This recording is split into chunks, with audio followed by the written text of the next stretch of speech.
Welcome to Point of View Uncensored, where views are based off facts and not feelings. I'm Dr. Renaissance. Welcome back. It's your favorite brother, DJ the Great. Hey guys, my name is Yusuf. I'm here. I'm a guest on the podcast today. Welcome. And I'm Verdaillia, native of the city of Atlanta, and I represent teachers. So real quick, I want to give Brother Yusuf, a brief introduction of what he does. I know he owns a cleaning business. I think it's very great. I saw a lot of great reviews on it, and I know kind of give you a little bit on that. He also does a bit of fitness as well, and I just came to know him. He's very well educated. So you want to give your introduction? Yeah. Hey guys, I'm Yusuf. Moved to Atlanta about 5 years ago to go to Morehouse, and during my time at Morehouse, I wanted to build a company, so I started a cleaning service startup after my time at a corporate company. It just wasn't a good fit, and I was always in entrepreneurship, and so started a cleaning company during my senior year. And during that senior year, right at the end, the company started to work, and since then I've been able to grow the company, and right now we're at about 250K revenue. We have over 300 customers on our residential side. We're on track to do about 1.5 million, I'd say, within about the next 2 years.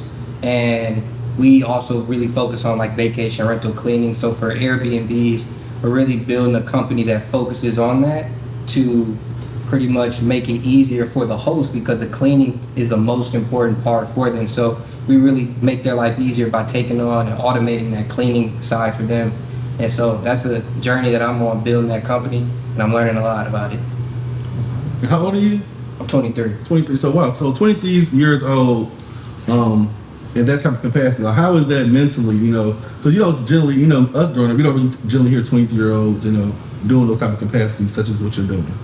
I would say it's most definitely tough to the point where you're still 23 years old. So, I still want to hang out with my friends. I still want to, travel, do a lot of things, but I have to, kind of suppress it and focus on like what it is, like the bigger picture. Like I'm saying, okay, I want to build a company that does millions of dollars here. So I have to kind of do what people ahead of me have done. I have to focus. And so I'll say like that's the toughest part, is like that focus. But over time, I think I'm gaining the knowledge. And from day one, I'm most definitely further along than I was now. And I would say like I make mistakes. I fail. We've lost customers. Bridges were burned, but I would say I got faith in God. And I would say that's the biggest point, because he's the reason he told me to do what it is that I'm doing. And so every time something's going on, I'm just like, all right, I deal with it. Like all the emotions that's going on, it's super emotional. I would say anyone who wants to start a company, they most definitely need to be ready for that emotional roller coaster that's going on. And you have to be ready to hear people say constantly what you don't want to hear. And you have to be ready for people to tell you no all the time. And it's not like no, like you'll never do it.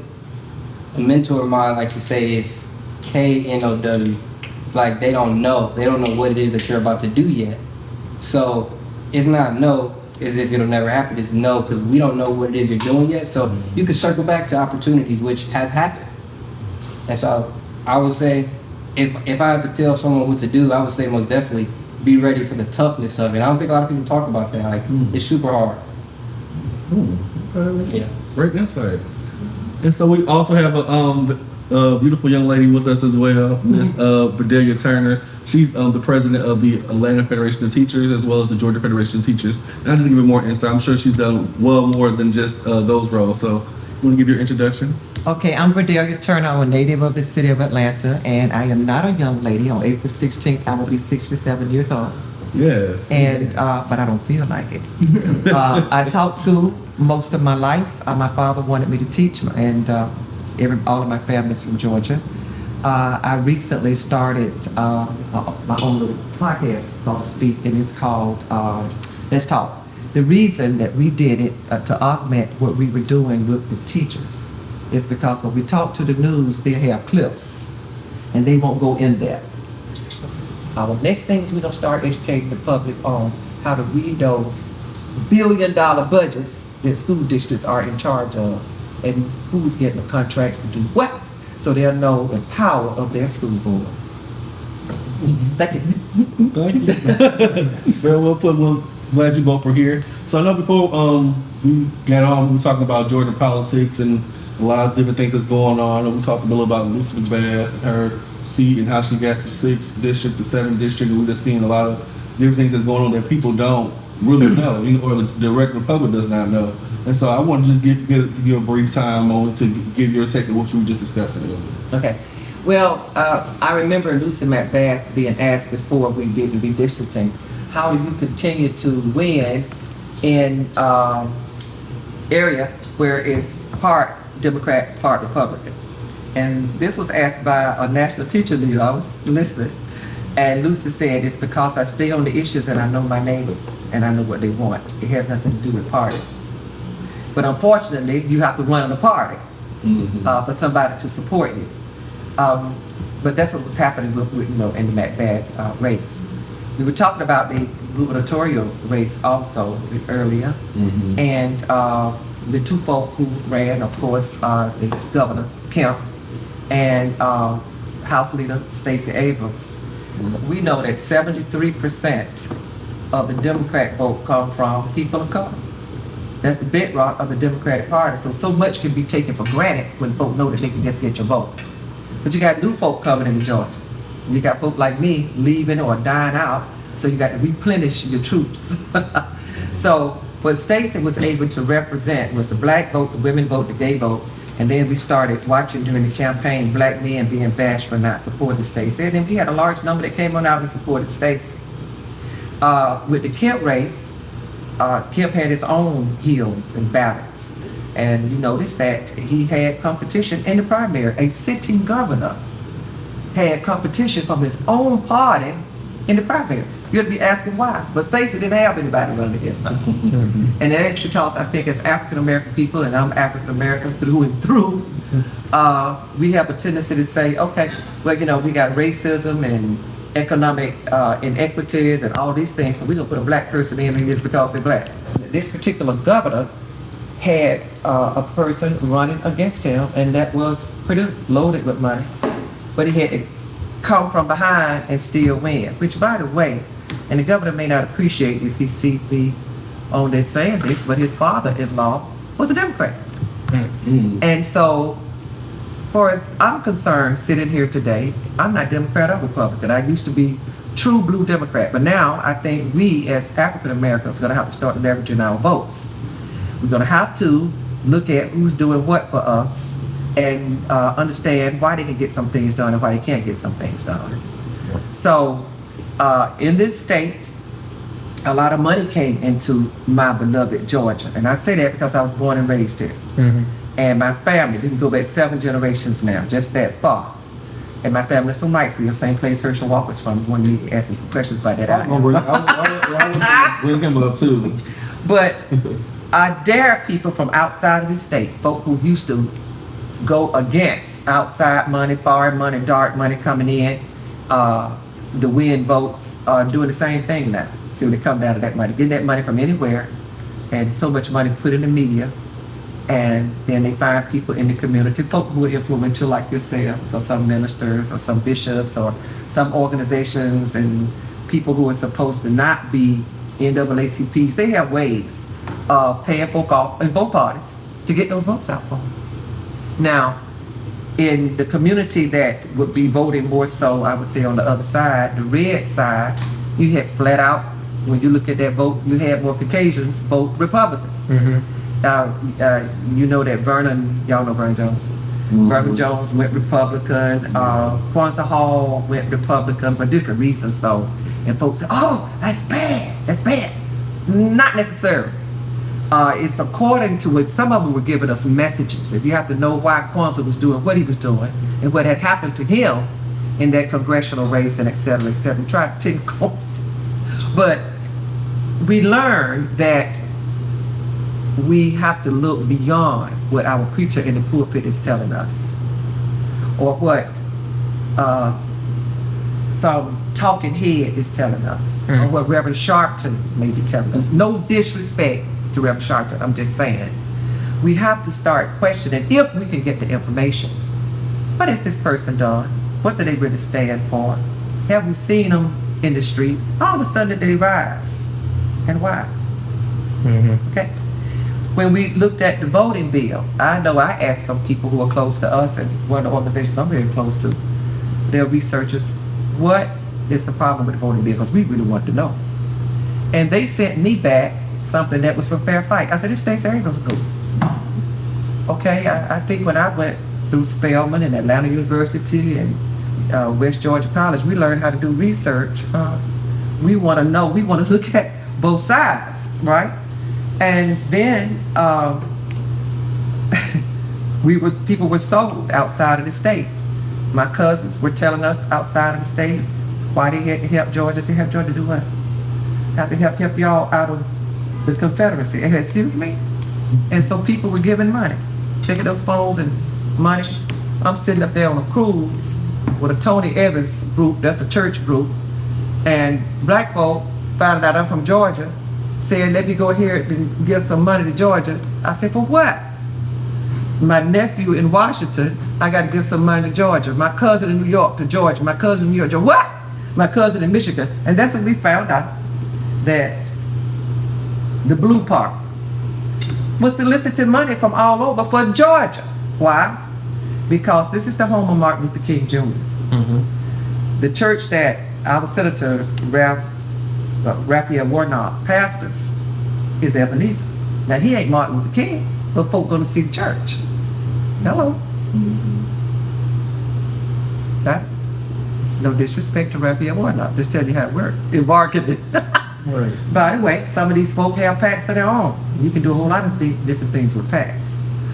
I'm not against folk raising money. Sometimes I'm against the messaging though, how they're doing it. So Georgia, why Georgia? Why are we honing in on Georgia? Why all of a sudden y'all so interested in taking my state?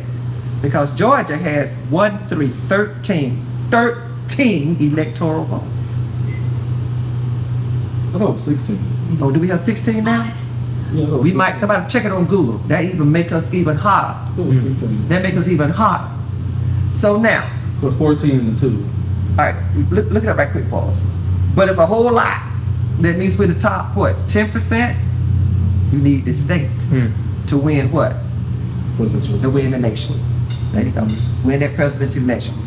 Why are those positions so important? Like, for instance, why is governor so important? Well, this big fat budget in Georgia, the governor has a lot to say so over it. Just look at the lottery. I think that's about an $80 billion budget right there. Look at various contracts, so many departments at the state down there. Dozens and dozens where contracts go through, all kinds of contracts. Who's gonna build the roads and the bridges? Who's gonna cut the trees down in the forests? Who's gonna clear the roads? Who's gonna, how many? I think 16. Hey, if you find 16, oh my God. So, government hands out money. And government seeks contractors, Or college. innovators, companies who could take it into the future. This governor, when he won, said that one of the things that he was going to bring to Georgia is to make us, I guess, the capital of the country as it relates to the electrical car industry with batteries in it, etc. Think about that.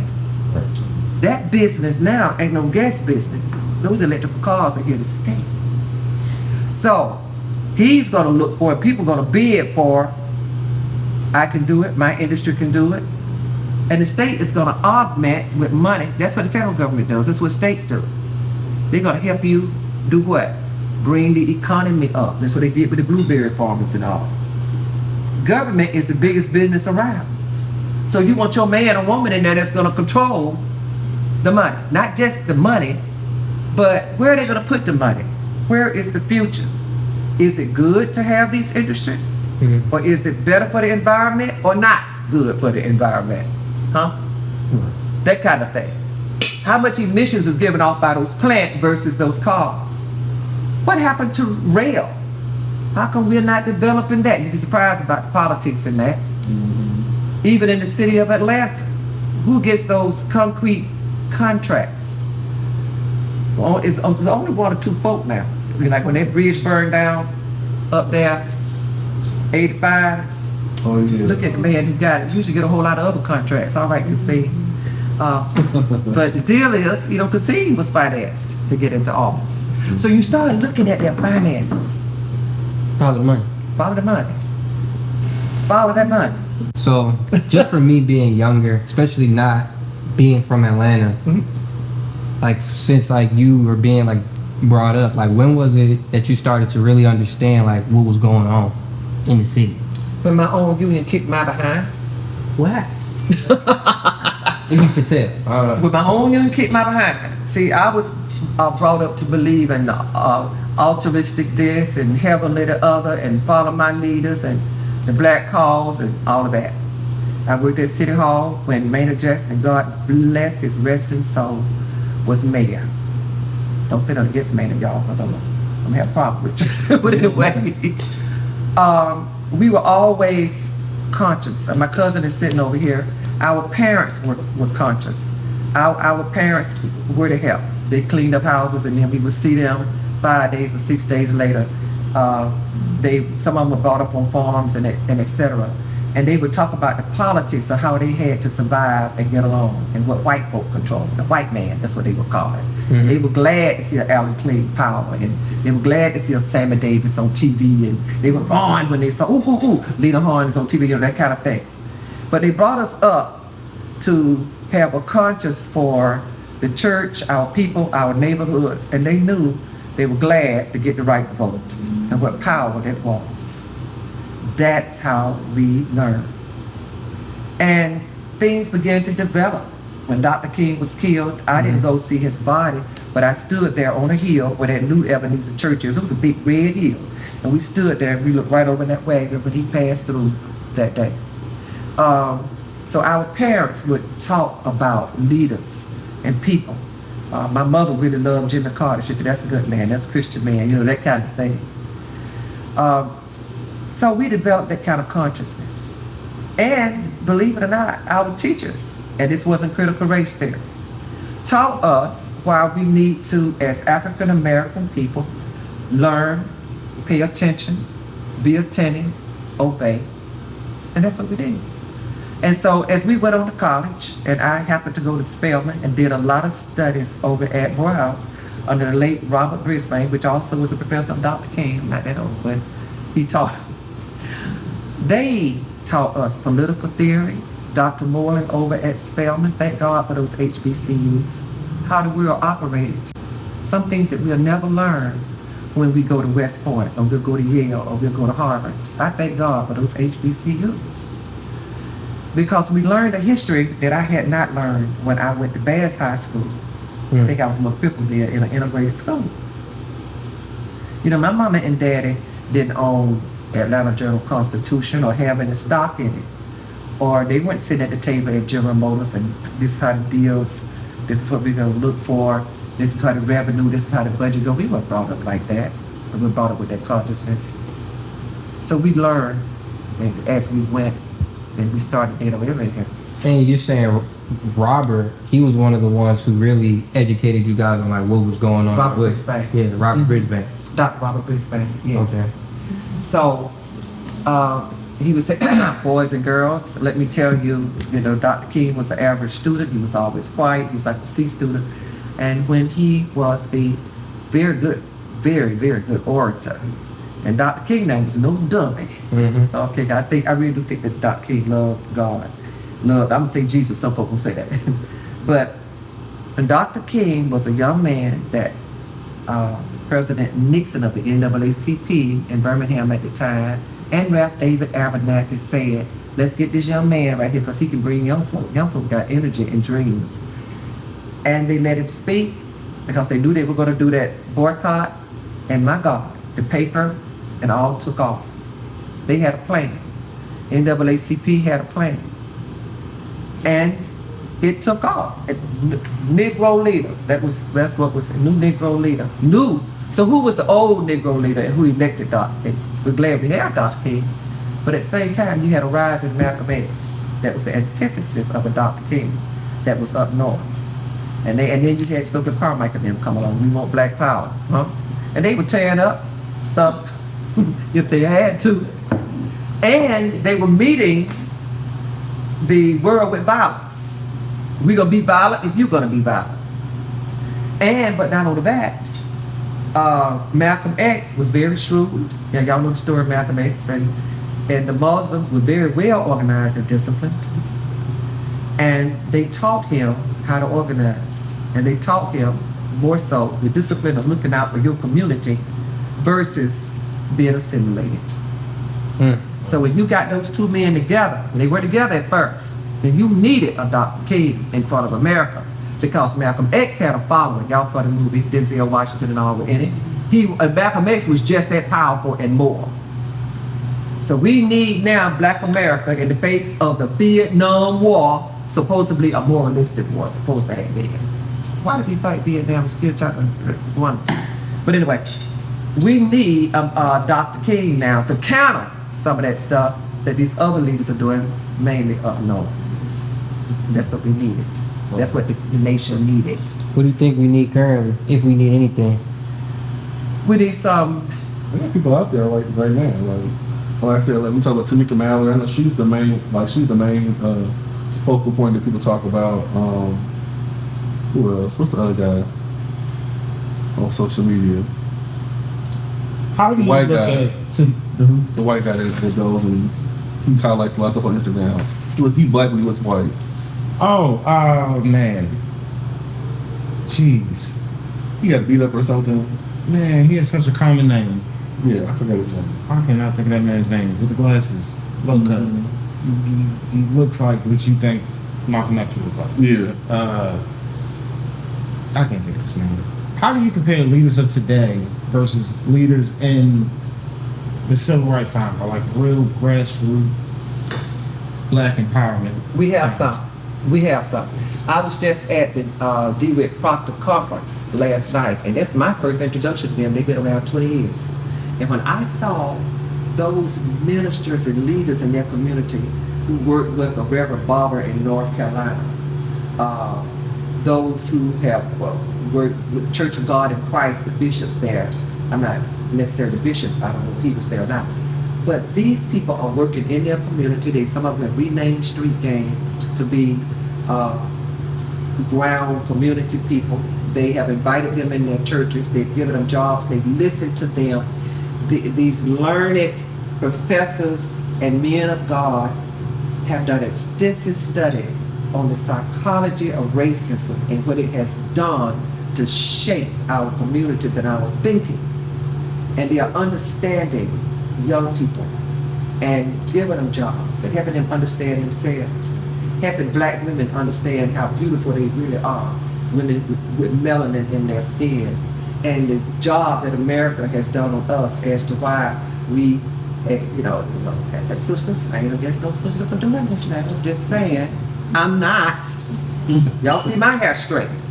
But why so many of us are doing the different face jobs. You see a lot of them on TV now, all of them looking alike. Got the noses out there, and there's so many of them with the weaved in straight hair and all that kind of stuff. Or while we're coming in thinking that we have to put the big butts on and all. But these men are getting into the psychology of how and why we are marketing, who's marketing us. And they are meeting young people where they are and listening to them. All gang members ain't bad, y'all. And they were saying, let's try to get away from that name, gang, because automatically you have put a negative connotation on that person. Some young people are belonging to these community groups or gangs because they don't have anywhere else to go. That's their sense of community right there. There you go. That's who they got. That's their family. And when you start looking at systematically how families have been dismantled, I think of this movie when Ernell and I came along. I can't think of the name. Keep away from me, Mr. Welfare. You know, it's Black movies that were coming out. Well, the Black man could not be in the home if a welfare check was in there. You had to hide him. And now where in the world were you going to get a job? A well-paying job. And who owned everything? And who still owns everything? Yes. Huh? Now we could get some money, NFL players and basketball players and all that can make some money. But let me see them own some teams Right. And then let's see UGA. All of UGA look more like with their football team. I love the Bulldogs, but let's see more opportunity for UGA. All these teams. Let's get on down in it. Contractors with the city of Atlanta, contractors with the state, contract with Gwinnett School System, contractors, people like Box Light and all. Not just put 1 or 2 black folk on your board, but your sales team and throughout. What I learned is from this conversation, I feel like you really opened up my mind to the importance of when you think voting, you're not really thinking about controlling money. Right. How much money is actually in government and how it's actually business. Mm-hmm. So that's opened my mind to a lot because I come from a perspective of why not just do for your own? But there's a lot of money that you be leaving on the table. How do we really get behind the money? And then once we have opportunity to get access to this money, wouldn't it be best to develop more things for ourselves rather than relying on people? The question that comes to mind, and I'm loving it, the question that comes to mind is, why would you expect these people who have been reaping these benefits for so long to offer this? And if you can get yourself in a position to get some of that money, why wouldn't you just develop for yourself? Twofold. Frederick Douglass said that nothing,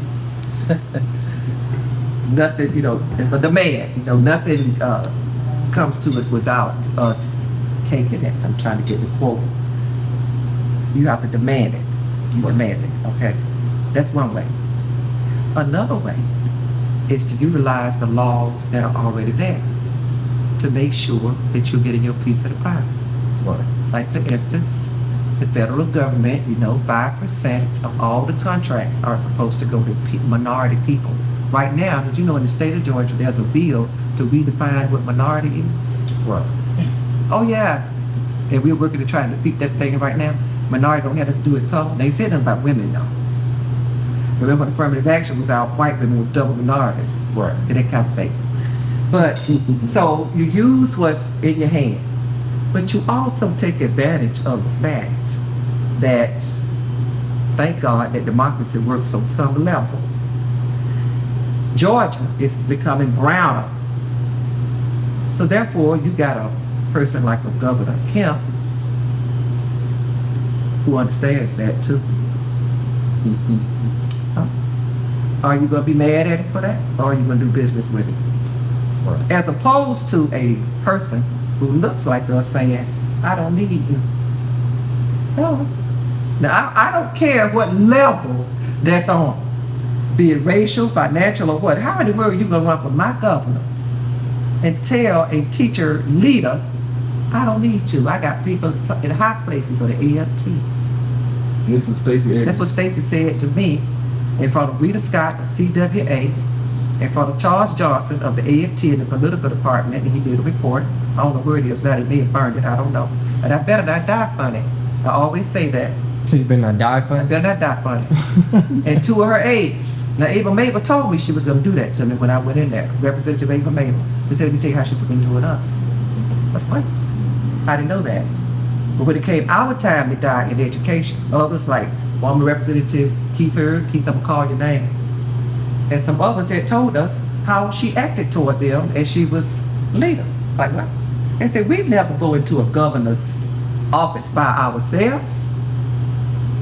We always take somebody else with us. But Stacey didn't do that. What? Now I'm learning now. You're telling me. I'm over there trying to fight the charter school movement, well, and then I'm wondering, and see, so when you get money, what you do, you tap folk and you run and you put them in office, and they get there, they vote lockstep. That first campaign, we saw all kind of women group, all kind of little astroturf groups coming through here and giving the messaging. Remember that lady named Stacey Evans, who was running for Democrat. She got into the race, and Stacey Abrams was in the race. Next thing I know, Georgia Federation of Teachers got a monkey effigy up there. We were called monkeys for getting behind Stacey Abrams. No. I saved it before they took it down. Now, what Abrams could have done as a leader, I apologize. This never should have happened to her. Because what we said to her, that's why I had an AFT person in there, Charles Johnson. I said, I'm an educator, you a lawyer, let me work with you. That's what I was met with. I got people high places at AFT. So I saw on CNN, I saw my national president on CNN, I never saw him on Fox. You know, CNN is just as one side of his Fox. Fox is just as one side. Now we need the news media. We do need the news media. It's the fourth branch of government, actually. And we love the news media, but sometimes it can get a little bit too slanted.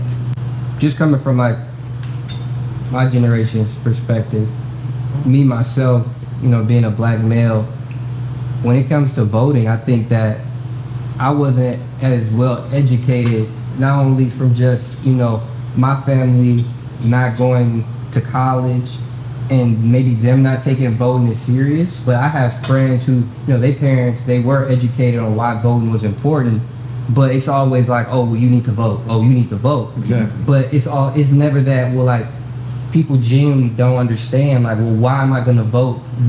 I would say a majority of young blacks will say, like, well, that shit don't matter. You know, like, why would I vote for the Matrix? Like, it's not gonna matter for anything. Right. And I think that when it comes to, like, first, I can just speak for the young generation, is we need to figure out how can we break it through. Like, well, you know, we still are living in America. It's not like we've left yet. So at a certain point, it's like, well, we have to demand it, but we also have to, like, we play the game that's set on our table. That we think that we don't have to play this game, that we're clearly not, you know, we haven't removed ourselves from it. We're still in the midst of it, Right. but we're constantly just being played, in my opinion. Right. People aren't educated to what's going on. And if we were educated, our conversations would be different. Like, she understands what's going on, and she talked about how, you know, Mayor Maynard Jackson, how, you know, he went and got himself educated and came back and was able to pretty much empower Atlanta and allow them to get the bonds, to get the contracts, have the funds to be able to build Atlanta and build wealth. He went and got educated, he had the knowledge. It takes now, I think, not only just a mayor, but it takes us to, like, well, first, let's start to understand why our vote matters. So we gotta figure out how to make voting cool, I think. Right. I think that we get in on voting at the last leg of it. It's not interesting until you see famous faces, or until, you know, you have a certain level of fear behind it. But I think if you were able to understand it from opportunity, the question that comes down for me is, how do you actually change my community? If I understood as simply as you were putting it, that there's money in contracts for people who have businesses, and if their heart is in the right place, would hire people and give them the opportunity, this is how this money could be distributed to us, I'd be more inclined to vote or care about it, rather than, you know, let me get out here and educate, sacrifice my time, you know, invest in myself, and from there I can make a change as an individual in my house and spread it to my community, when really there's probably more money I could get by participating in that type of information. Like, okay, I have this business, or you have a cleaning business, but now there's a contract that probably cleans so-and-so, or this business, or the airport, or planes, or whatever, that can make you get to your goal faster. Yeah. But we just don't know about it. Who's cleaning the Capitol? Who's cleaning all the state buildings? Exactly. Who's doing all the grounds? Who has those contracts at the stadium? Who's cleaning all of those grounds? I'm just talking about cleaning right now. All right. And how they get those contracts. And why so many African American businesses, I have a girlfriend right now that does popcorn and candy apples and all, and she's the third vendor. She has to work for the second contractor, where you have Sodexo and 2 or 3 other big ones who got big contracts right here at the stadium hall. Why She is that? subcontracts for the. She's a subcontractor. Fully that's under there. And when she can't hardly, so, and then they usually don't know how you get certified, and, you know, and how these people are bought into the process. There you go. I will wholeheartedly agree with that. When it comes to, like, building a business, I can say for our community, and just for what I see as far as what I'm learning, and, like, the information that not only that I've learned just through school, but that also, like, you know, paid for information to understand like what's really going on. And like a lot of people, you know, there's certain people that genuinely know what's going on. There's a lot of people who don't. Like I would say it's about 80+% of the businesses in America make zero money. And it's 25 million businesses in America. And so you gotta look, you got that 20% that is making money, and then out of that 20%, once you get to the 90 percentile, you got 10% of businesses that have like over 2 employees. So you're looking at a lot of businesses where there's one person operating it. If you want to run a cleaning business, to clean a stadium, to clean a capitol, to have a governmental contract, you have to actually be able to understand, like you have to understand operations of a business. You gotta understand payroll, you gotta understand HR, you gotta understand really the finances and how to bid that job. I would say in the cleaning industry, majority of the businesses, they don't know how to price a job correctly. And when you don't know how to price a job correctly, you go in and you underbid. And when you underbid and you pay everybody, you got no money. So it's like, the cleaning business is an easy business to get into. So anyone can say like, okay, well, I can go to the broom, I get a mop, I'm a cleaner, and pass out business cards. But then as they doing it, you got that one person running that business. And then they may have help from their cousin or their sons. And then as you see over time, they're gonna get tired. And they aren't really building a business. They're really just like, they're just cleaning. Like they got a glorified job, it's like some people would say.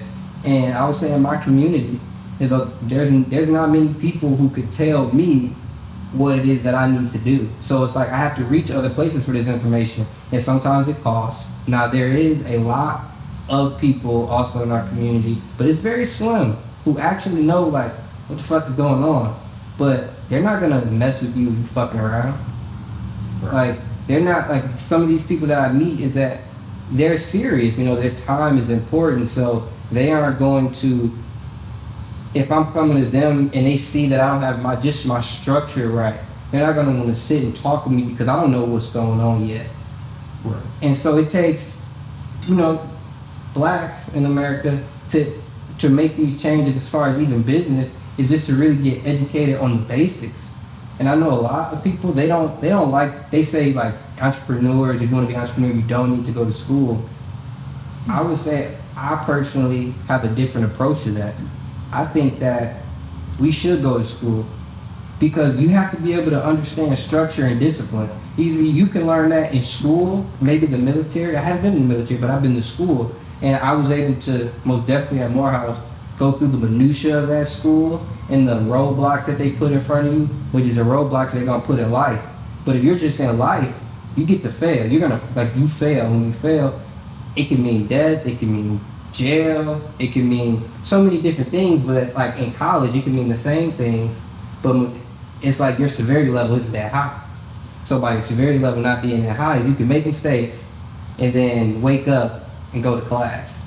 You can make a mistake on a test and not know something and take that class again, or you can like relearn something. But in life, sometimes if you make a mistake, it's like you made that mistake, like it's over. That was your one chance. And so school is like that buffer period where you can actually learn these foundational pieces. I took accounting classes, so I understand the basics of accounting, which is what you need to know. Because, you know, once you grow your business, you allow a professional accountant to do your account, to do that. You don't do it yourself. But if you don't know the basics, you won't even know what that accountant is doing. And so a lot of people, they have a lot of different messages, which of course anyone could do whatever they want to do. But I would say for our community, maybe that looks like, you know, the black going to HBCUs.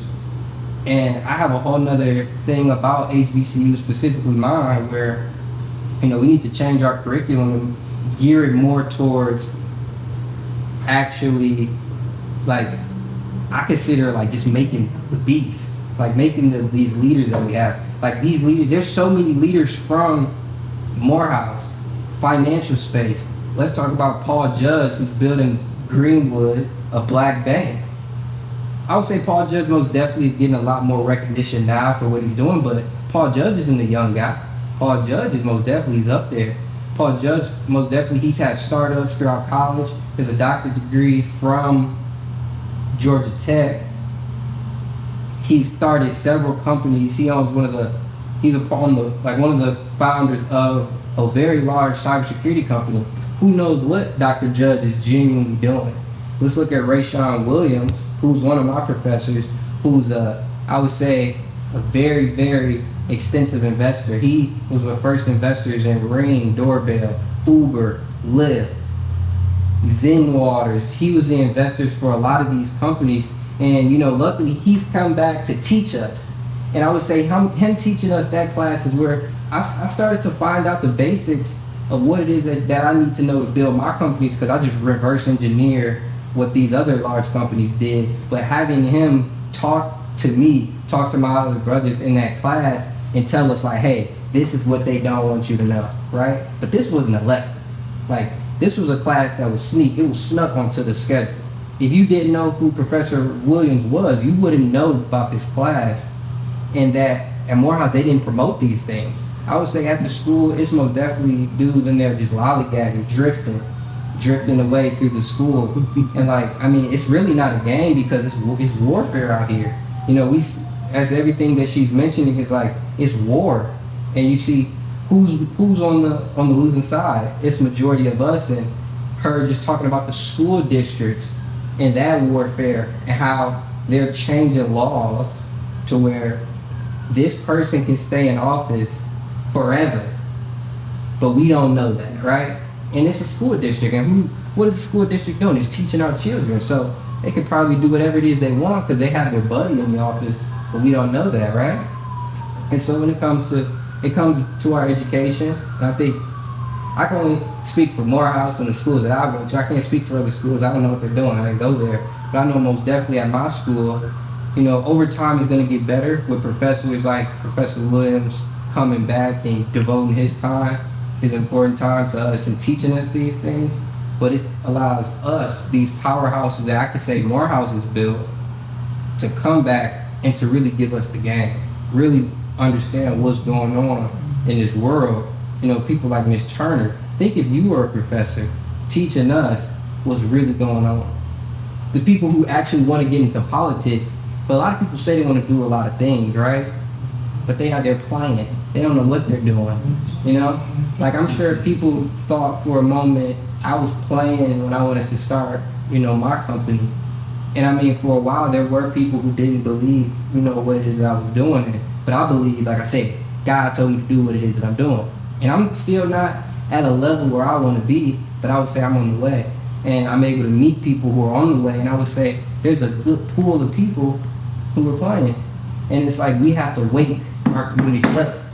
It's like we sleep, we're drifting.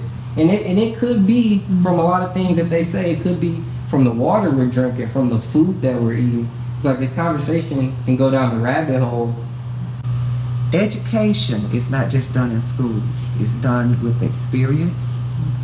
And it's done when you are doing an apprenticeship, or you're working under somebody, or your family is teaching you about the business, or somebody took a special interest in you. And knowledge is power. Knowledge and power equals money. Money equals more power. So that's one of the reasons why certain things are not taught. 2 years from now, we're gonna have a presidential race, and these folk are lining up behind the scenes, putting folk in place, having meetings, calling us together, having conferences, and organizing, raising that money. And it's always about those election cycles. You may want to form, and off this camera, I'm gonna give you some names. I was writing down for him. Your own group. You may want to look at minority groups with incomes less than $1 million a year to put into your group, serious people. And then there are some mentors in this city who will help you along. Now, what would be their interest? Because you always got to look at a win-win. Mm-hmm. They are going to look at the power that you bring collectively to the table. And that power that you can collectively bring to the table can elect the next governor in this state. It can elect the next congressman or make a difference in the race. Because then you form your own PACs, your own political money, your own group. And what do we have in common? Our synergy is that We want these African American businesses to thrive. And how do we do that? Because some of the markets we don't even know about yet that exist and that are available to us and to you. I remember, well, I won't say, but let me say one more thing to y'all. We were talking about Maynard Jackson. Well, Maynard Jackson had a conscience, and Harriet Tubman had a gun. So it was two different times, and they had to have two different approaches. So now you have social media, you have each other, you have a conscience because you're leaders. You just need somebody that's going to bring you together. You don't just have to choose between Democrat and Republican. Now I'm going to commit the cardinal sin. You can choose not to vote. And that's what I said. Like about a third of Georgians didn't do. They didn't. And then you have Democrats and Republicans clamoring, trying to get it. What do we do to get these votes? What do we do to rock this group? What do we do to get their votes? And you have other parties that are springing up. And you got the leverage that, it's really a business transaction. I don't give you my vote until I have seen some demonstration for what I want, what makes a difference with me. And so, if you don't have finance, you can't have no romance now. Right. So you got to have the finance. And it needs to be done legally, ethically, and that pie needs to be divided up. Right. There ain't no reason in this state, in this city, for us to have a black government and only a few black folk making all the money. Who else making it? A black government. The development not too far from you, sitting right here in Lakewood, right across over there by the airport, over there in Silver Hills, all that land that's being brought up in all those developments. You may have some people sitting right there on that model board. Look how the model board is put together. Who are appointed by either the CEO of DeKalb County or the mayor of the city of Atlanta. Different ways they get on there according to those counties that's involved and who's paying. And they're gonna vote the way those heads of states want them to vote. So we go up in the West End and we decide how we're gonna go about taking the land for what, taking the houses for what. I'm not saying that's what they're doing, but I'm saying that's that's how things are done. It seems like black people as a whole don't have the same Community? Definitely the same. Yeah, they don't have the same community because we don't have the same morality or ethics in these two time periods. So it's like even if we were not to vote, there's no monolith for black people. Even if you have different visions, there's still nothing holding us together. At one point it was like the black church and at least the idea of equal rights, but now we believe in so many different things and so many people have different visions of where they want to be 10, 20 years from now. How do you unify this group of people? Well, you can do it with the financial. That's one way that you can unify. Show what we don't have as people and why you have to stick together as a group of people. And make the politicians bow to, and you learn the rules. All right, City of Atlanta, what percentage of your contracts in every area are going to minority contractors? Atlanta School Board, what about you? Both of those governments are controlled by black people. That's right here in our hands. DeKalb County, where most of the Democratic votes come out of, and 73 or 74% of the vote for Democrats come from the black community. What about those contracts? So when you get money, you can make and break a politician. You get money, you got money to meet, you got money to advertise, you got money to control media, you got money to organize. That's why it's so important. You still have a whole lot of folk in that category.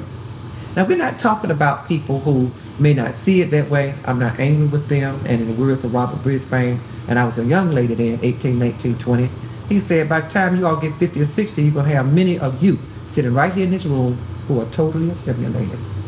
Huh? What you mean? The great America. Now I understand. And, but just let me say something real basic here.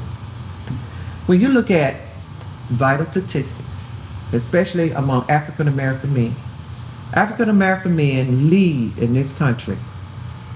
Any other ethnic group or even white men marrying outside of their race. Now you tell me why is that? See what I mean?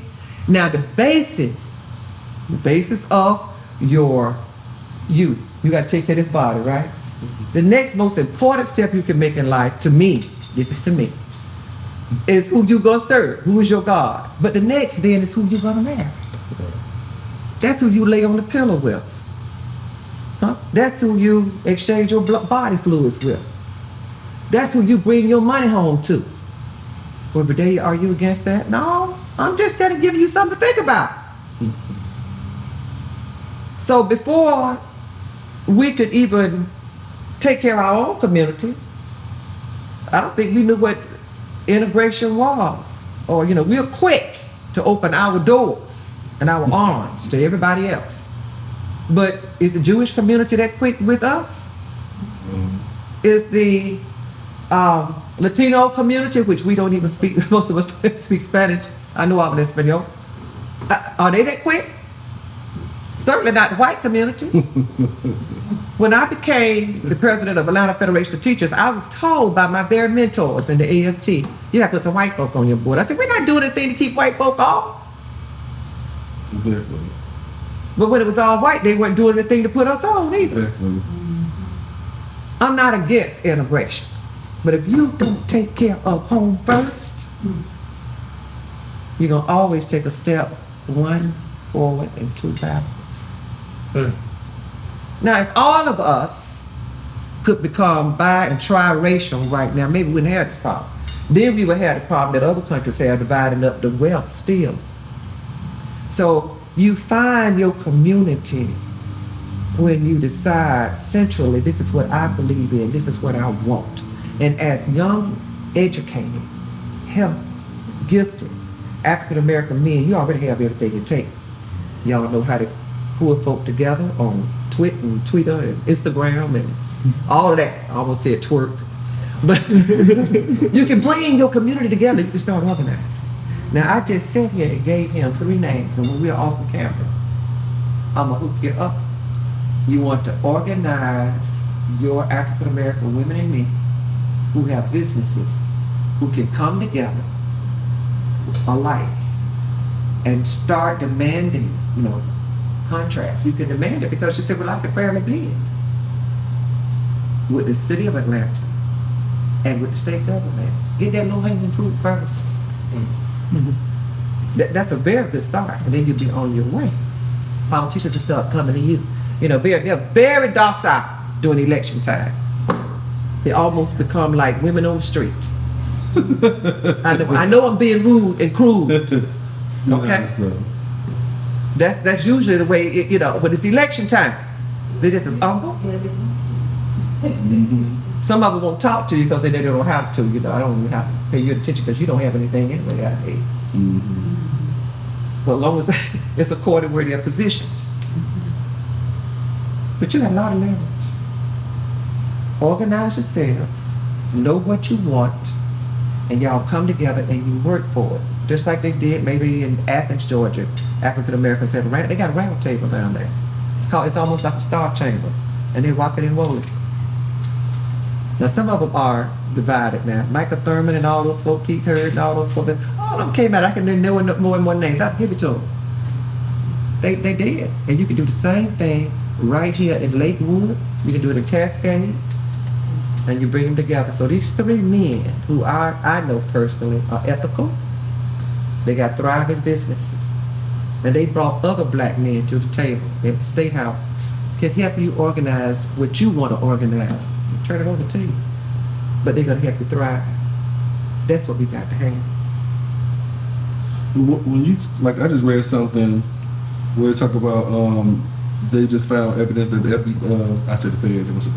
feds was infiltrating 2020 protesters. So, is that type of thing we're going to have to deal with? Is people infiltrating our movement, stopping stuff like that from happening? If you are a leader and you're a member, let's say of Atlanta Federation of Teachers, I'm going to see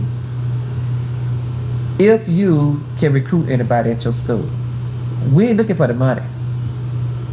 I'm looking to see what you are saying to the person and if you believe in the union yourself. If we ask you to post this announcement or ask the principal to announce it, can you ask the principal to do it? Because I know what the board policy says you can do. Do you know where to find the board policy? Or if not, I'll help you. And we're going to see how willing you are. If we need you to come and stand with the Starbucks workers so that they can organize in the rain, you may not be able to make that meeting, but are you going to be responsive to us to let us know why you can't make that meeting? Because we're standing together. So there are various tests. How many meetings you show up to? We just put a lady on a board out in Georgia Federation of Teachers that's in DeKalb County. And I would see this woman at the board meetings. She knew the issues. She always had a pleasant attitude, but if you talked to her, she was on it. And she would talk to people at her school about various issues. Even before she joined the union, she had that mindset because she could connect the dots. So there are different type of tests. They may not all have the same checkoff mark. But as to a member that want to sign because they know darn well they're fixing to wreck their car and now pay for it. See, we have some people who join the union and then they got a problem, existing problem, and then they come to us and want us to take care of it. When no, if that was a pre-existing policy, I say, can you do cars that way or houses that way? Burn them down and then go get insurance? See, this is a movement. This is not about just taking your dollars. I mean, and kudos even to our national organization. I don't see some things that didn't sound good. But all of that money that these teachers pay into these organizations, that money is divided up. We don't keep it here locally. We help put folk in office, out of office. We put issues out there. We get behind superintendents that ought to be in office. They ought to be there. We try to take some board members out and be honest about it. We do. We try to put some board members on. We have informational meetings in the community. We do rescue with water and with food and just like the Red Cross. So we do a lot of social things also to help folk, like Dr. King did when he was in Memphis. Remember, he was with the asthma union up there. But always remember this, even when you form your organization. No organization is any better than the folk who lead in it. Always remember this. Remember those 7 habits of effective leadership. Look at what folk do at home, and that's going to really tell you what they're going to do with greater things. He that's ruler over small things, the Lord will make him rule over greater things. If I'm going to cheat you over 5 or 10 cents, and I'm going to cheat on my income tax, I don't care if we may not like Uncle Sam or we do, obey the law of the land. Did that mean I'm going to cheat you? If I am going to tell this man I love him, and I do, and then I'm going to turn around and look at somebody else or cheat on him, even before I marry him, and I'm engaged. If I was that man, I never would withhold. Okay? You're supposed to be faithful to me because you love me. And you show me that love, and the same thing with men. So look at what people do in their private lives. And when they don't want you to know about their private life and they can't live an open book life, put that red flag up. So walk with integrity and be able to stand on what you say. There's a big brother, trying to think of his name, that died about 2 years ago right over there in West End and used to walk the streets. Name started with an H. They had some street groomers, about 5 or 6 of them, and they kept the peace right over there in West End. I get his name for you. Okay. He's now deceased. But walk with integrity. But take care of yourself too. The Lord ain't had but one Jesus to sacrifice himself on that cross, so you don't have to go do that. And if your spirit don't witness with the person, walk. The other thing I'm gonna say, stay in prayer, because we're just human. We don't know everything. There is a God. I believe there's a God. I didn't make me. I can't explain me. And then God will give you answers, because he don't have a respect of persons now. Y'all are leaders. You have a dream. And there ain't no reason, and I don't think God against you making money. Me and Creflo Dollar together on that one. I don't think God is against you making money at all. There's scriptures to back that up. Right. But it's what you want to do with your money. Because money is just a tool. Right. And you deserve to be able to make it and have a good life right here on earth as you service the community. So you have a service for the community. What you do. Shoot, I need somebody to clean my house. You know? You have a service that you are offering. Maybe we could talk off camera. And great value. You have that. You have the same thing. What y'all are doing here tonight. Y'all are offering so much to the community. So I'm gonna give you those 3 names. I'm gonna let those men know that you're gonna call them. So we can get a bigger meeting. We even got a place to hold it. Thank God we don't have to go to the hotel and do Dr. King them had all those folks spying on. You ain't gotta worry about that. Maybe organized. Maybe shoot some episodes in there. Yeah. Okay. I mean, this is the beginning. I mean, I am just so thrilled to see you all doing what you're doing. And they used to have this thing, we came on to get a good job, get a good education. Well, I ain't looking for no job necessarily now. I'm looking to create jobs. I'm looking for wealth. I'm looking for innovation. I'm looking for what we call progressive thinkers, analytical thinkers, problem solvers. That's what we're looking for. And that's what y'all represent. Okay, well, let's wrap this up. I know it's been going on for a minute. But any lasting quotes or any reflections y'all want to discuss before we get off for this episode? No, I think we covered a lot. There is one quote that I forget what I was watching, but it was pretty much around black leaders, and it was pretty much like skepticism with black leaders. And a quote that came up was J. Edgar Hoover and the creating of a black messiah, after they pretty much either arrested or killed off most of the civil rights leaders, that there would never be another black messiah unless we create one. What are your thoughts on that, and how most people are unwilling to trust black leaders that seem to spring up out of nowhere, or that are Media man. appointed to Yeah. appointed or groomed to be in these positions today? Never say never. God is in charge and people can think. I don't care what Hoover said. You know, Hoover he was dealing with his paradigm. And sometimes we don't get to the promised land in our lifetime. But we're going to get to the promised land. Was it Joshua and Caleb? Yeah. They got to the promised land. Yeah. They were old men. Yeah. The rest of them didn't get there. So I'm doing that to what Hoover said. Okay. And you don't have to necessarily have a black leader to follow, or Hispanic leader, or some Italians like Mussolini. When I was in Italy, I said, oh, and I was listening to their side of it as to why they liked him. I said, oh my God, I didn't know that. Because my history books were teaching me something else. Mm-hmm. But time, you know, it's nothing really new under the sun. Ecclesiastes is right. But when enough pressure comes and the right time comes, leadership comes. It comes. But at the same time, you all are building for that.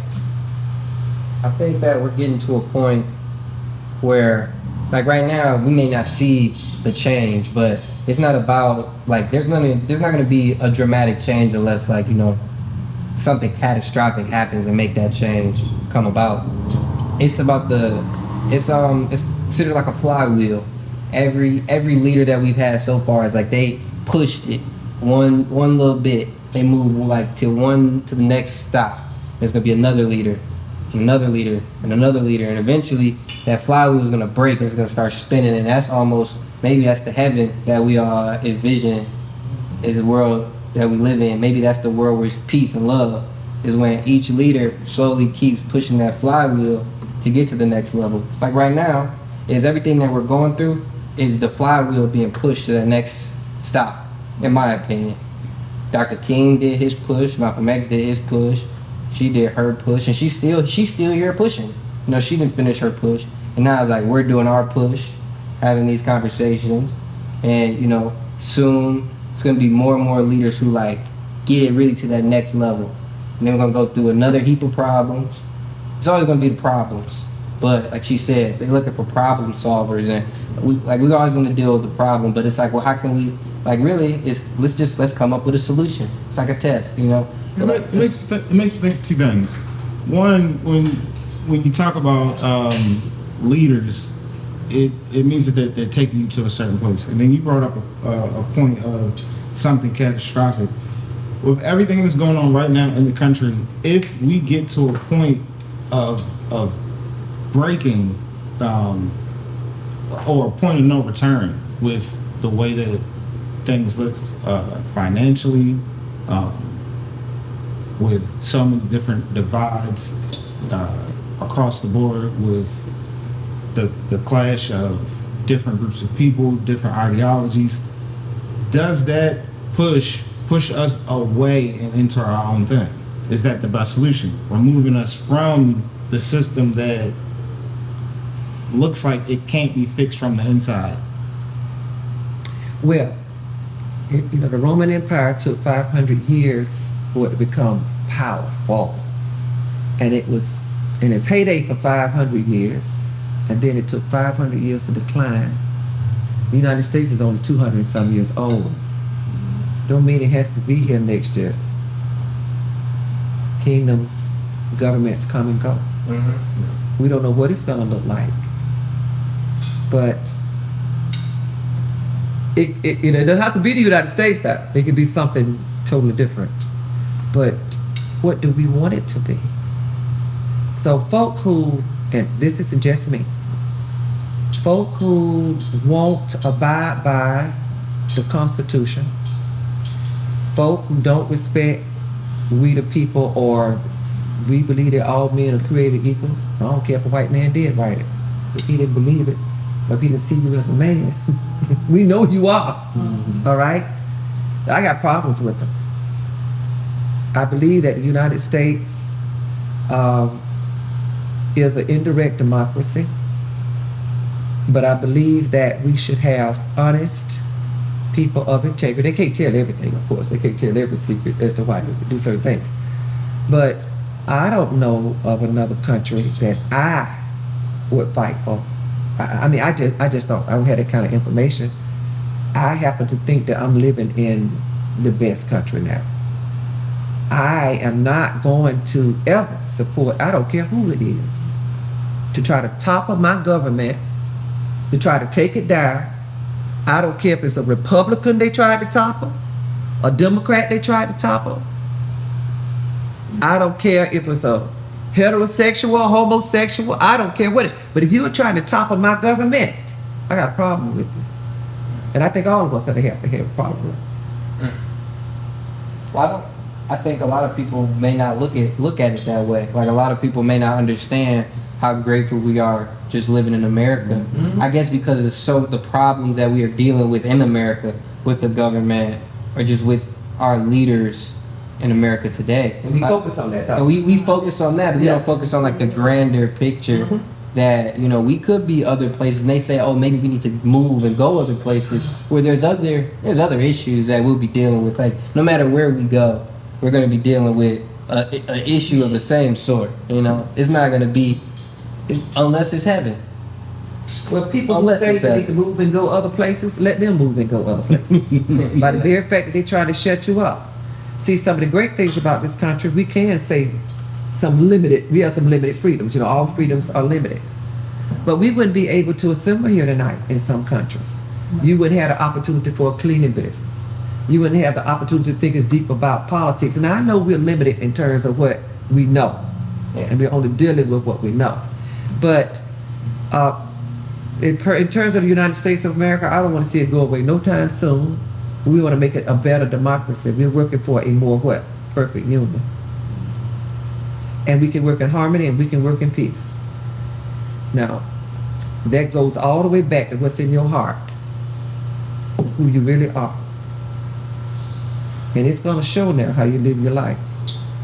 So that's why you have to find out more about your leaders and not what CNN, MSNBC, Fox News, and all this telling us.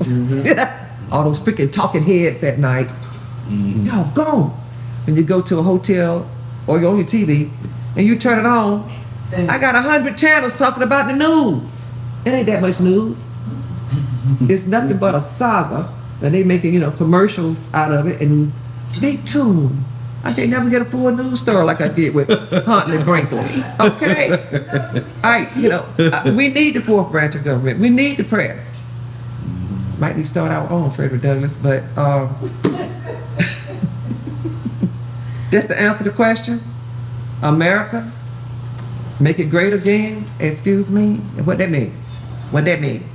You're right. I'm just saying. Well, I was told. Let's make America greater for everybody. What about that? I was told Make America Great Again was 1954, I believe. Oh yeah, go back. You're absolutely correct. You can go back to those campaigns that many of the Republicans had. I'm trying to think when I was looking at it. I don't know if it was the pre-Reagan years or the Nixon years in California or Hoover years, but you can go back and look at where that originated from. That didn't just originate with President Trump. I know we gotta still say it. He ain't in office. Hallelujah. He's not in office. Are we doing good with investigation right now though? Are we dealing with the investigation? We dealing with investigation, right? The January 6th. Yeah. So what's going on with that? What y'all think should happen? Flat out. Georgia just had a young lady on the news that was on the jury talking about what's probably going to happen. What did she say? She said somebody should get held accountable. That was her quote, based off what was evidence. That doesn't mean they will be held accountable. And who's the She said- somebody, I wonder? Yeah. What was her name? Emily, is that her name? Oh, she didn't. She said the names that we do know. She didn't say any names, but she said a lot of names we do know. I guess certain things she couldn't say. How is she able to speak before they come with a verdict? You can do that. Which is interesting, Can you do especially if that? she's on the jury. If she's she's a member of the jury discussing an ongoing case. Yeah, but that could be applied. High-profile case. That could be applied in That's itself. interesting. Well, President Trump, some of his accounts were shut down on social media, right? Mhm. And now they're open back up. Right. Trump sales. Right. Which makes the overall view of it look like it's a soap opera, a telenovela where. You can teach some classes in the media. I got another person to introduce you to in terms of how the media works. Right. So with all of these working pieces that add to this Drama. production, how do you know what is real and what's not? Isn't that right? How do you know what's the truth? That many times we don't. Right. So are we feeding into a machine that is keeping us docile? That's keeping us asleep. That's keeping us dormant. That's selling you this dream to keep this system afloat so that you never want to break free from it. Great word, system. This capitalistic system afloat. There's capitalism and sprinkled throughout, even in the churches. Yes and no. Now, just for me in my house, many times I go on a media fast. I just turn it off. And I find out 7 days later I ain't missing much at all. I turn it off, and because some of those things are totally irrelevant that we have no control over. Right. So try to take control or have some control over what God has given you dominion over. In other words, take one step at a time. And because he was asked earlier how you get into politics, take one step at a time. I do believe that. And everything else, the Lord will guide you. And I'm not trying to just be passive with this. He will actually guide you in the next thing to do. Right where you are in Atlanta, Georgia, February 23rd, 23. He'll guide you tomorrow, the next day, because some things you don't know about, variables and things that are happening in the community. Wholeheartedly agree with that. And then you'll have another opportunity. There's no way in the world I ever thought about being a union president, y'all. Mm. How would I think about that? It's not even a union state. It's not. That's a another whole thing. different book, how that came about. And sometimes I look back on it, and then sometimes I listen to people on this particular network talk about how, well, I'm just going to name one, all right? Whether you like them or not. Joe Osteen. The reason I like listening to Joe Osteen sometimes, say it like you mean it. Joe talks about where his dad came from. And Joe sat behind the camera. He never thought he pastor. He didn't go to theological seminary. I have heard some preachers say, yeah, but every day he don't mention Jesus. Listen to what he say at the end. I got a whole Some several things, songs on. see, everything ain't done undercover, at behind the scenes. Some things are done miraculously for you, and the Lord will open those doors for you. I think we know enough, and the fact that we're trying to educate ourselves, and God will help us along. He's sovereign, but He's given us power too. Bethlehem doing a series on that. I don't go to Bethlehem's church, and I'm just saying, I ain't trying to promote one preacher over another. But you can learn from everybody. That's another one. You can take that case in point. The man had a dream. He's doing a lot of things in the community folk don't even know anything about. They're going through a lot of illnesses and all. Came from just working class folk. Got different business ventures that you can't even tell church folk, but they had. That kind of thing. But so many people employed who look like me, even.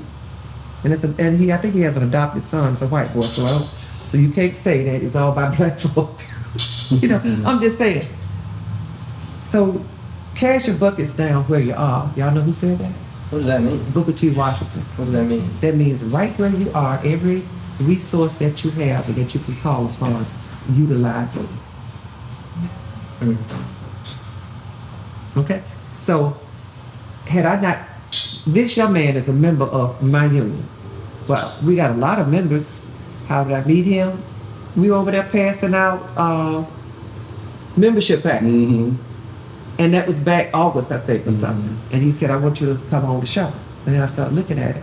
And we finally got a schedule. Now here we are tonight, right? And as you all talk about your businesses, I know 3 businessmen that can help you bring your dreams together. And then work with you. And want to. These guys really want to. So one thing leads to another. Now, when I get in a wheelchair, which I don't ever plan to be, all right, I want y'all to bring me an apple and an orange when I. So one last thing I do want to talk about before we end this segment is before I did interview previous candidate for Georgia's school superintendent Alicia Searcy. I know she said a couple claims of why she pretty much felt why the union didn't really endorse anymore, or she felt like didn't endorse her, and she kind of was just saying, I put a clip in there just to give our viewers understanding what she was saying, but she kind of went along the lines of saying that pretty much people are playing politics with union members' money. So I want to know what was your take? What's your take on that? Her saying that. I knew Alicia when she was Alicia Thomas, when she was Alicia Thomas Morgan, when she was Alicia Thomas Morgan and the next husband, and Alicia Thomas Morgan, next husband, and Cersei. She wanted to be known as candidate Cersei because she has a history. She has a blueprint, and you all don't know it. Mm-hmm. Alicia was one of the first black people elected in Cobb County. She came to us when half of my hair was brown, and out of Labor Council, she made a case before us, so Labor got behind her, and we elected her. Alicia had many mentors. She was smart enough to learn her way around. I have to give her that. All people who went to Spelman aren't my sister, okay? And I'm older than them now. So, but I'll say this. She did an internship under Dr. Lowry, the esteemed Dr. Lowry. She was part of NAACP. She has, I don't know what sorority she's a part of, but she has Alpha Kappa Alpha. okay, she AKA. I thought she was something, one of those. But Delta somebody. Anyway. Alicia, and you could ask her about this. There was an older white lady that sat on the Cobb County Board. Her name was Mrs. Gray. And Mrs. Gray took Alicia under her arm and mentored her. Well, when Alicia married David Morgan, they ousted Mrs. Gray, and David took the seat. David Morgan, with American Federation of Children, what a great name.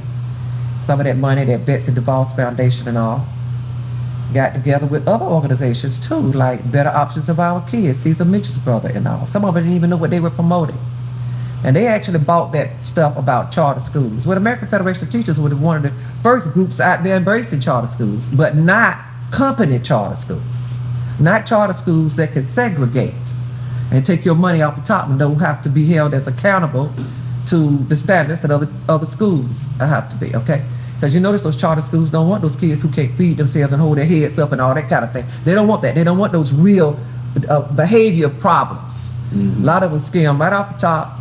Some of the best that we have to offer in our schools, and they look real, real good, don't they? All right, so I just gave y'all a little snippet of that.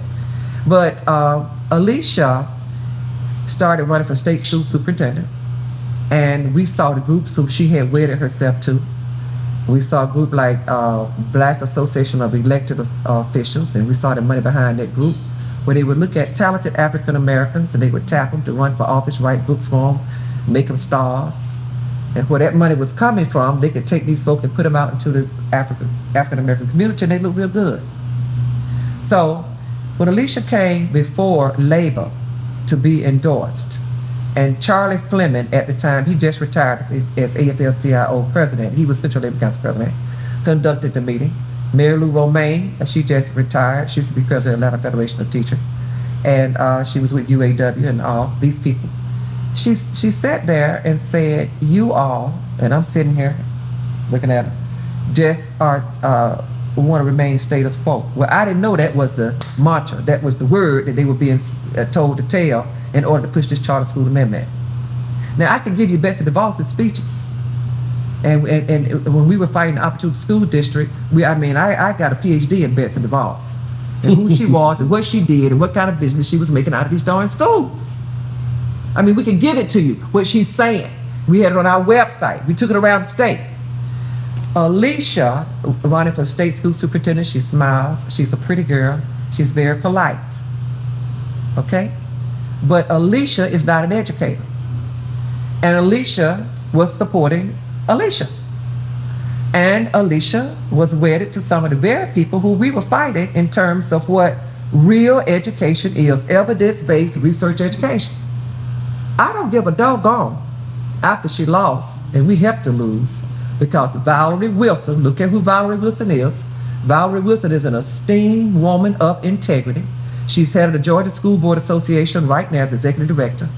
We got in that race at the midnight hour, and I burnt wood to make sure Alicia was not going to be our state school superintendent.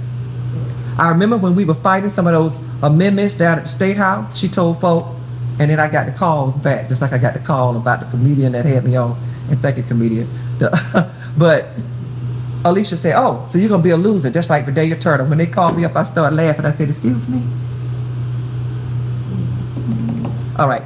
So Alicia what she could say is that she was black, and that she certainly could win young black women over. She was having lunches with black women. She was organizing them then. And where did she get the money? And Alicia certainly was attractive to black men, and she had the smile. And she was a full-time politician. We worked. Okay, I'm about to say work for a living, but we worked. So Alicia, that supported that charter school amendment, and they got busy down there when Stacey Abrams turned her caucus loose after they had voted against that darn thing, and then said, vote your conscience. After going in to see the governor, that's how we got that First Amendment on that ballot. And that's why that money can go to all types of schools. Hello. Hello. And so she'll say whatever. Yeah. And so when she came back this time, we were shocked that she was coming back. And she came on back. After I got all kind of calls. Are you running Turner? Are you running Turner? Are you running Turner? Are you running Turner? And so after I wasn't running, the little guy there in Clayton County got on there. The guy that just was up in Cobb County. Howard, right? Yeah. When Howard got on there, nobody was running against him. All of a sudden, 3 days left to qualify, and folk popping up like Alicia that had money. Alicia should never hold public office. Never, never, never, unless she apologized to Georgia, talk about the money that was behind her, went back and got a certification or a degree in education. Ivy Prep hired her, and all of a sudden she's a superintendent. And one of the schools broke down. I don't think they fired her, but I think the bad boy had to close. The fact that you have a degree, or that you taught as a supply teacher for 3 or 4 months, or that you were in a school for 1 year does not make you a professional, no more than going to school to be a doctor and taking a cadaver, splitting it open, make you a major surgeon. Now in education, we've been duped. It's the only occupation that runs through with taxpayers where it's no evidence behind what most of these folk do. No research to back it up. They don't want to look at the OECD, Organization of Economic Cooperation and Development, and what top countries do, and what the matrix shows, and there are about 6 of them, we'll talk about that in another show, where education does not fail and children come out as thinkers, where parents are involved, where discipline problems are down, and you are engaged as a student because the curriculum is one that's dynamic, where we have not revamped our curriculum the way we should. That I can get on a preaching story about that. Alicia, for as I'm concerned, well, I ain't gonna say that word either, but I'm glad she lost.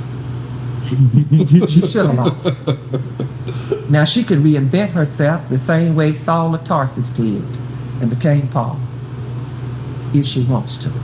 But ain't no shortcuts in this. And as long as I got breath in my body, the Ron Mayos of the world, the Ralph Long IIIs of the world, he did do some things right, thank you, Ralph. All those folk who were piling up on Dr. Hall and didn't even know what was going on, weren't educators and didn't want to hear it, because they on a mantra of what they could control. I'm gonna fight them all the way down to my bones. This ain't about money with me now. So as you see, we've talked about so many various things, from Georgia politics to us just living out our purpose. Miss Verdaillia Turner has gave us a great history lesson and great insight on things that we don't even know about, as far as the power of voting, the power, the impact that voting has, and also just, us being informed to make the right decisions in order to control the dollars and even the contract that we talked about. So once again, thank you so much for getting on our show. Also, Brother Yusuf, thank you for coming on our show, joining us on the episode and giving us insight on your business and pretty much tying it together, being a young person, a young voter, and also educating, kind of just tying the education loophole together and educating us on stuff that we don't know. So thank you. Totally. Thank you guys too, bringing us on here. This right here is the conversations that will push the flywheel forward. So you guys got to keep having them, and keep having people who know things and to be able to tell us what's really going on. Right. Well, we look forward to having you back. Well, thank you, and I'm going to suggest some people for you too that you can bring on. But thank you so much. Thank you, young people, for thank you all of your work. And thank you for your wisdom. I definitely learned a lot. Once again, so please join us on all social media platforms. We've just been added to Apple. We've been on Apple Podcasts, but iHeartRadio, we've been added to that. So continue to keep watching us. We'll be on YouTube, Facebook, you name it. Stay tuned.